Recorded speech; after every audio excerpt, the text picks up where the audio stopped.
Pro Group Management. Workers' comp that works for you.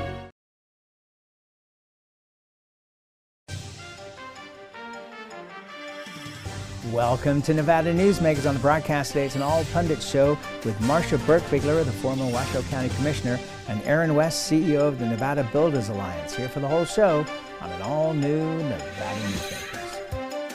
Serving Our Kids Foundation's mission is to serve homeless, at-risk, and food-insecure children in grades K through 8 throughout Southern Nevada. During the pandemic, Serving Our Kids has seen a 42% increase in the number of children served, providing more than 4,500 meals to kids in over 100 schools weekly. Serving Our Kids is powered by community support and volunteers. To learn how you can help, visit servingourkids.org. Southwest Specialties has been making the homes and businesses of Nevada beautiful for more than 20 years. Their experienced designers and craftsmen create the walkways, backyards, water features, and a variety of outdoor cooking areas that add curb appeal and value to your investment. Call today or visit them at their website and see how they can make your outdoor spaces special. Southwest Specialties, creative, distinctive, beautiful. The Do It Right guys at Nevada Heating have one mission. Your furnace breaks down today, we fix it today. Why freeze for days while your furnace is down when Nevada Heating can get the job done today and you can get warm again? For nearly 50 years, locally owned Nevada Heating has been getting the job done right.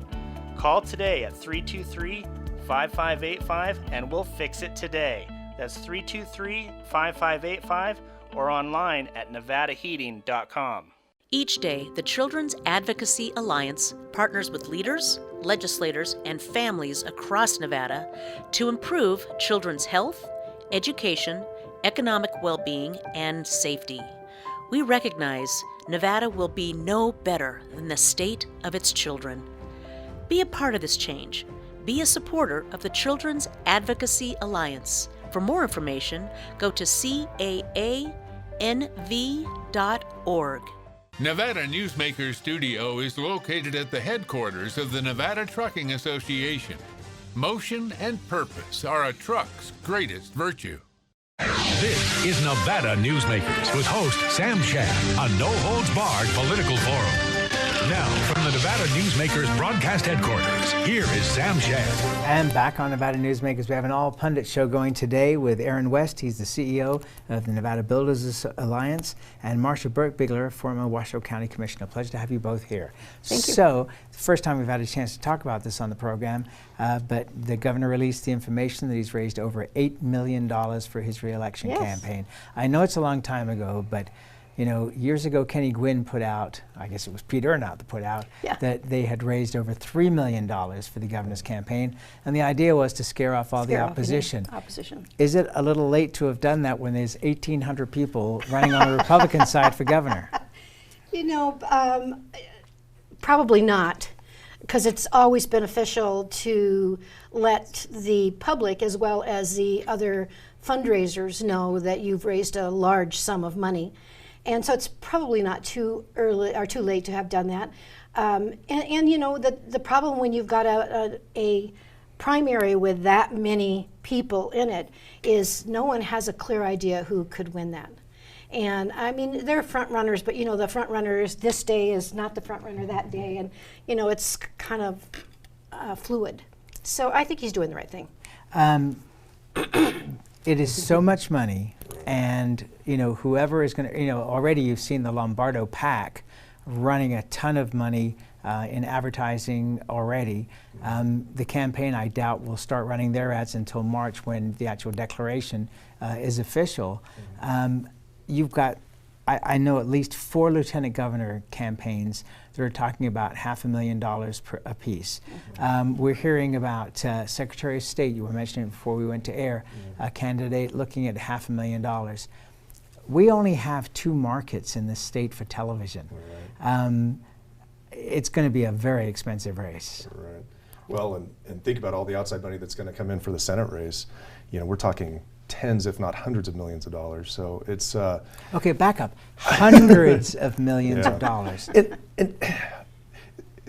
in my mind, that's kind of sad, right? The state of affairs, the fact that we're putting that kind of money into, basically a popularity contest. Think about the good that we could be doing with those kinds of dollars within our communities. Absolutely. But here we are. You know what, though? I say this to people who say similar things to me, which is that it's different pockets. People have budgets, and they allot a certain amount of budget to all these different things. They allot an amount of budget to charity and good works. And then they allot money to vacation, and they allot money to political campaigns. So, I mean, it's their money. They get to do with it what they want. That is exactly right. And also, in the business world, you set that up. I mean, all of us who've worked for companies, major corporations, know that this money, this pile of money over here, can't be used for this over here because it's allocated for this, and that's the way it's set up. So that's true that happens. But I totally agree that we're spending an inordinate amount of money for electing people to what could be said by some people an ineffective operation in Washington, D.C. Now, having said that, who I think a lot of people think that it could get better if we put the right people in there. I mean, even I think that, and I'm fairly cynical, but having done this for so many years. But this is going to be an important race to D.C., to what happens in the country, to the future of, midterm races usually are, but I think this midterm race is going to be different, and I think it's going to be nasty. It's going to be very nasty. You think? Yeah. It already is starting that way, but I think it's going to get a lot worse. Yeah, but I mean, political campaigns have been incredibly nasty for a long, long time. So, I mean, I don't think that part of it is anything new. This is going to be a whole new nastiness. Okay, now, the other side of this we haven't brought up, which is the congressional races. It seems like at least two of these are going to be quite competitive. Do you think that the Dina, some people are saying the Dina Titus race is competitive. I'm not so sure I believe that. Yeah, I mean, obviously, it was pretty interesting that she actually came and spoke out against her own party that created the maps, right? She was so upset. This is redistricting. Yeah, during redistricting that they pulled, a lot of her base out to kind of spread it around some of the other districts. But yeah, I think the way, looking at the maps, even if we, I think we're all kind of anticipating some sort of a red wave, but the way, after redistricting, looking at it, it is going to be almost impossible for the Republicans to actually gain control of, say, the Assembly or several of these congressional seats. Okay, but the question is, though, do they have enough to be able to not have a supermajority of Democrats on the other side?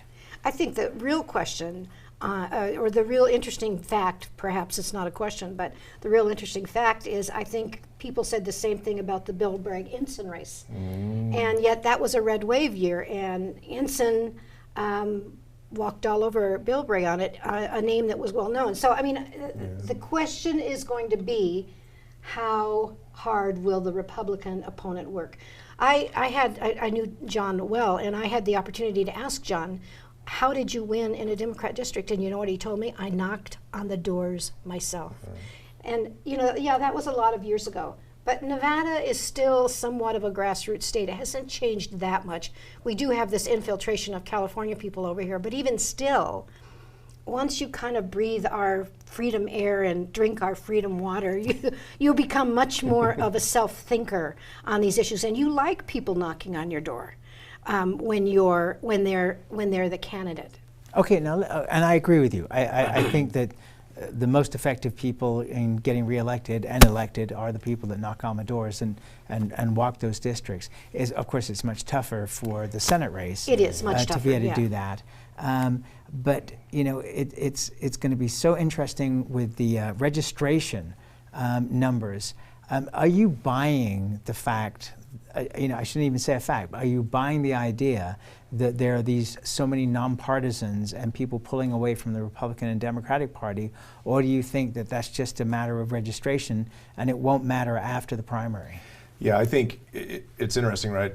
It's obviously completely tied to the change in law that required, the motor voter registration, right? So the fact that when you get your driver, you go into DMV, you're getting registered regardless, and so I think a lot's being made about it. I think it is interesting. looking at the sentiment nationally, I do think that there's kind of this pull, there's a lot of people disenfranchised with both parties, right? So I do think that there is a natural swell of independence. However, I think it's overstated just because a lot of folks are saying, okay, if I got to register, just, do nonpartisan. And at the end of the day, are those folks actually going to turn out to vote?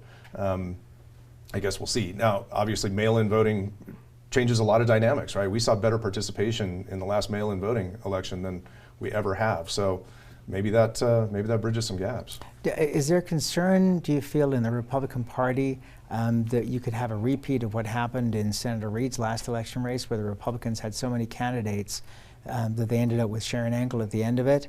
A very nice lady, but somebody who was not going to win against Senator Reid. Yeah, in fact, I was meeting with a new PAC, the leadership of a new PAC that's been put together to specifically elect moderate candidates. They're not saying we're electing Republicans. We're just we want moderate candidates, not progressives and not right-wing religious groups. We want moderate people who are going to think. And so I was meeting with them, and they actually said they are concerned about that. And I won't say the name because we're on television, but they specifically used a Sharon Angle candidate. So you get this person elected, and then what do? I mean, do they know anything at all? Can they do it? Their track record says they're not capable. So I think they are worried about that, and they're putting together plans to try and really work with candidates and get the names of candidates who have real potential to be moderate candidates who will do something from a moderate perspective as far as business is concerned. This is a PAC that's really tied very heavily to business, the business community. Okay, and I'm going to talk more about that with Brian Wachter in another show that we're doing here very soon. I want to float this. It's maybe a goofy idea, but I want to float it and see what you guys think. Years ago, we had a strong libertarian group in the state, but they could never get elected. And it wasn't until they became Republicans that suddenly libertarian folks were becoming electable. And we have a lot of them elected in this state. What's the potential, as we now look to people wanting to be moderates, that we see moderate Republicans actually running as Democrats? Because you have examples in Clark County, for example, of a John Lee, a Jim Gibson, who in another world would be Republicans. Now John Lee, of course, is. But they got elected because they ran as Democrats. Do you think that makes any sense in today's world, to be able to run under a different flag, even though you're really of another party, but you're moderate enough to make this work? I mean, is that even a potentially good idea? I think it's an idea. Unfortunately, I think well, it is an idea, but I mean, it's whether it's a good one or a really bad one.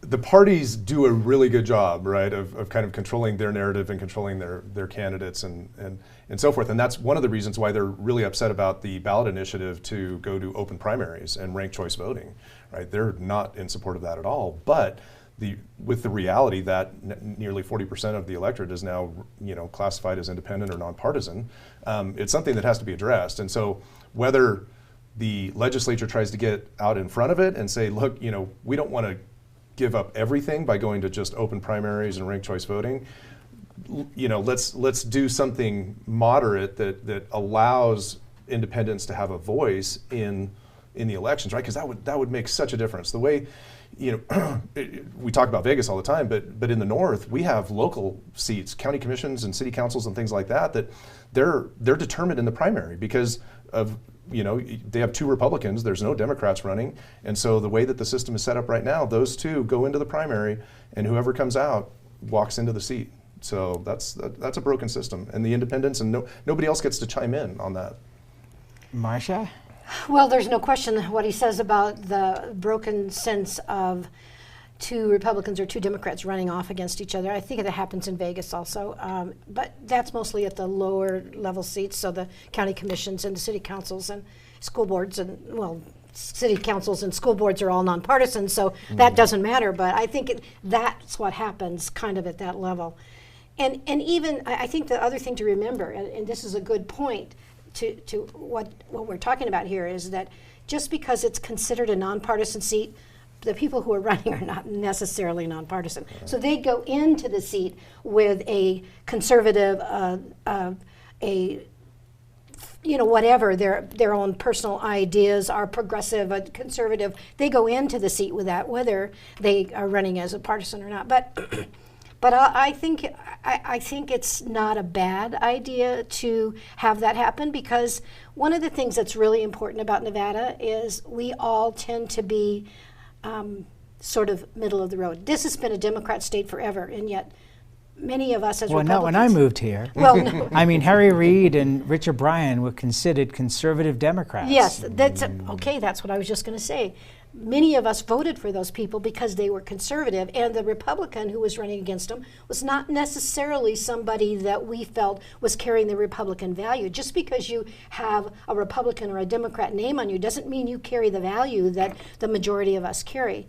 I'm a very moderate Republican. I guess they call me a rhino, which is fine, but that's why there are many Democrats. In the day, there were many Democrats I supported wholeheartedly because they were conservatives, and that's really the key here.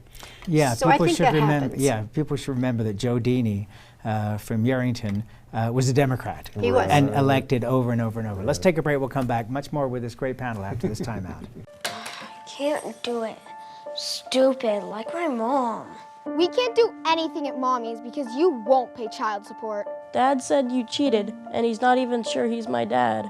Mommy said you left both of us, so she isn't gonna let me see you. I look just like my father. I'm divorce attorney Marilyn York, and I may represent men, but hate has no gender, only casualties. Please, stop sacrificing your children in your war against your ex. Because of UMC, I'm putting my free time to good use. Because of UMC, she keeps me on my toes. Because of UMC and this guy, I'm here. UMC, the highest level of care in Nevada. The signs and symptoms of cataracts can start out small with subtle changes in your vision. So don't wait. Be proactive and take your vision into your own hands. If you're experiencing the onset of cataracts or just have questions, contact your eye care professional or call Eye Care Associates of Nevada today. Dr. Hiss has years of experience specializing in the surgical correction of eye disorders and has completed over 84,000 vision correcting procedures. At Eye Care Associates of Nevada, we'll change the way you look at the world.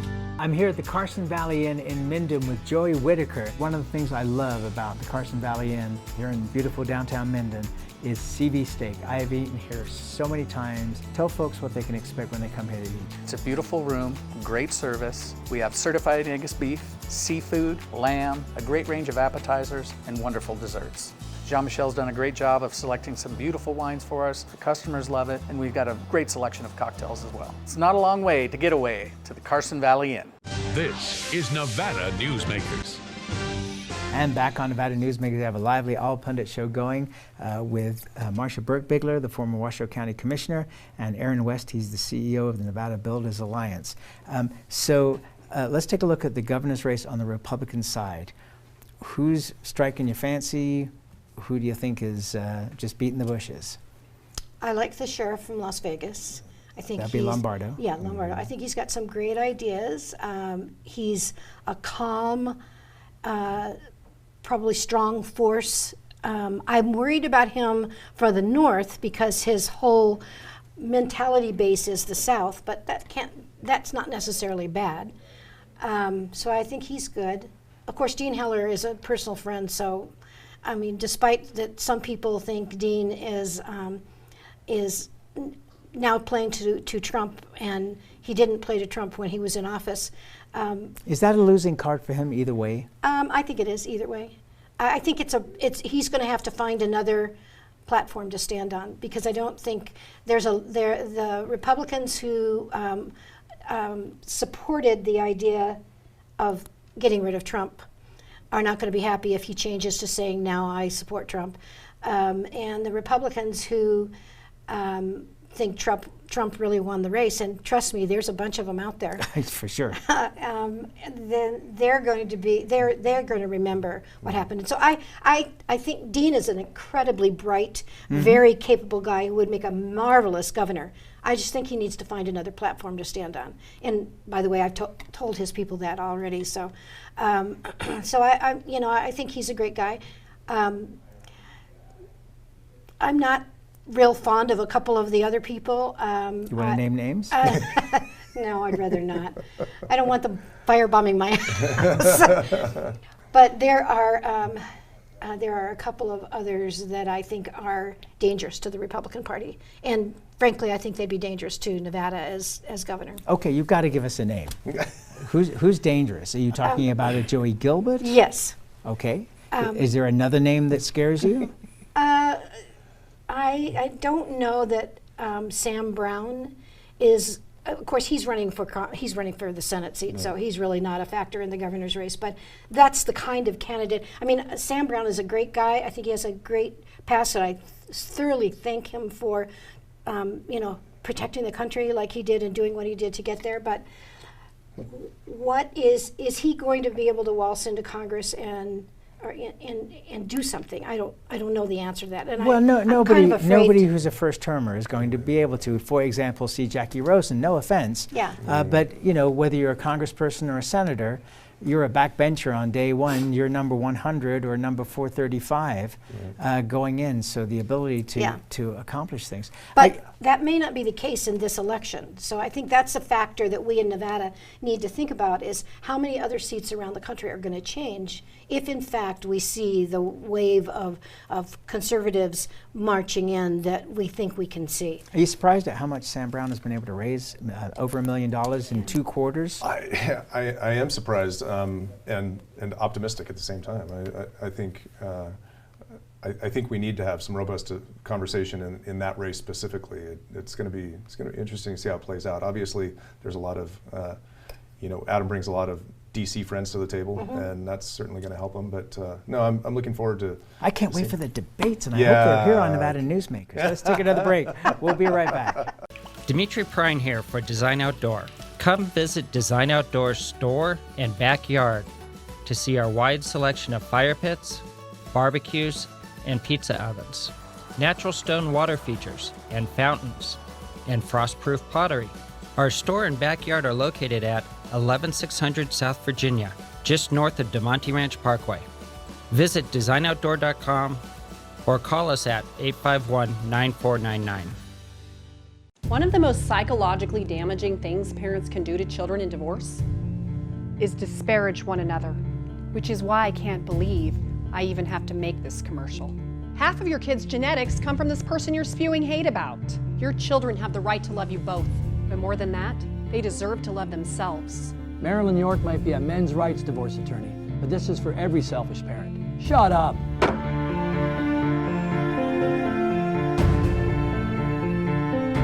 Hi, I'm Dave Newman. Remember me? I used to be the house detective, and now I'm a realtor full-time at RE/MAX Realty Affiliates. A lot of people ask me, how's the market?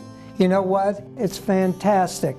If you're even kicking around the idea of buying or selling, give me a call. Let's talk about it. Call me at RE/MAX Realty Affiliates and just ask for the guy who used to be the house detective, Dave Newman. Everyone is talking about opioids, but they're not the only drugs that can be harmful if taken in large quantities or not as prescribed. You also need to be aware of side effects from anxiety drugs, muscle relaxants, sleep aids, and stimulants. Mixing prescription drugs with other drugs or alcohol can be dangerous. If you take Ambien with a glass of wine, it may be enough to stop you from breathing. Prescribed drugs can be just as dangerous as illegal drugs. Take medications only as directed. This is Nevada Newsmakers. And back on Nevada Newsmakers, we have a couple of minutes left with our great pundit panel, Aaron West from the Builders Alliance and Marsha Berkbigler, the former Washoe County Commissioner. So you brought this up in the break. I got to go back to it here, which is with the amount of money the governor has, he can play a lot of things beyond just advertising for his own campaign. For example. Right, and you brought it up earlier with Reed when he ran against Engel. Well, there was a lot of money on the Democrat side that went into helping to pick Sharon Engel as his opponent. That is a strategy that's been used in the state before. And when you have the resources that our current governor has, it's going to be interesting to watch those financial disclosures and see he certainly would be in a position to allocate resources to help determine his opponent. Just one other quick thing here. We've got about a minute left. A lot of business people are not happy with the current governor. But from the amount of money he's raised, it seems to me that gaming is very happy with the governor. Am I right about that? I would think that's probably the case. The governor's not done a bad job in a really crazy world that we've lived in since he's been governor. You know, COVID for the last 2 years, COVID has colored everything we've done in the state. Did he do some things that I disagreed with? Yeah. But you know what? He's got a broader picture to look at than I did as a commissioner. His picture is much broader, so he's got to look at it from the broader perspective. And so I think it'll be interesting who the Republican candidate is, because I think Sisolak is probably the front runner here. And I think he's got some people who are mad at him, but is there a perfect candidate on the Republican ticket? My answer right now is no, but I'm waiting for the debates. All right, and that's where we got to leave it. Thank you both very much. Great show. Really appreciate you being here. And we'll be right back.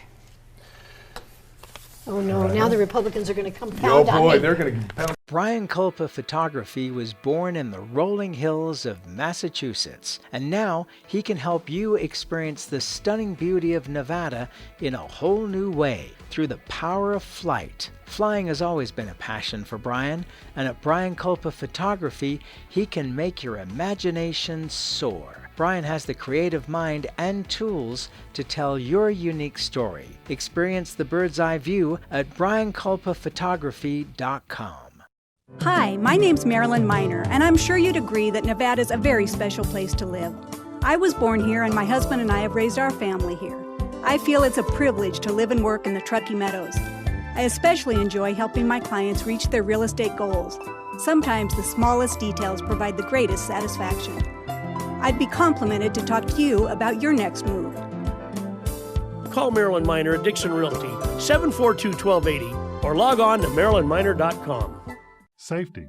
We all think about it. You think about it when he buckles in, when you check your mirrors and put away your phone. RTC thinks about safety too. In fact, we create it. Center turn lanes mean fewer blind spots. Bike lanes keep cyclists and you safe. Roundabouts reduce injury collisions, and all these crosswalks are designed to keep families like yours safe. Safety is your priority, and it's ours too. Every day, in everything we do. Pro Group Management specializes in providing industries with the necessary components to satisfy and exceed workers' comp requirements. Every business has unique needs and specific regulations. Pro Group Management stays ahead of the curve, providing up-to-date services to keep your industry in top form. Discover how we simplify your tasks, improve efficiency, and reduce expense to keep you moving in a positive direction. Pro Group Management. Workers' comp that works for you. You can now watch Nevada Newsmakers on YouTube. Subscribe to our Nevada Newsmakers channel. We'll see you on the next broadcast.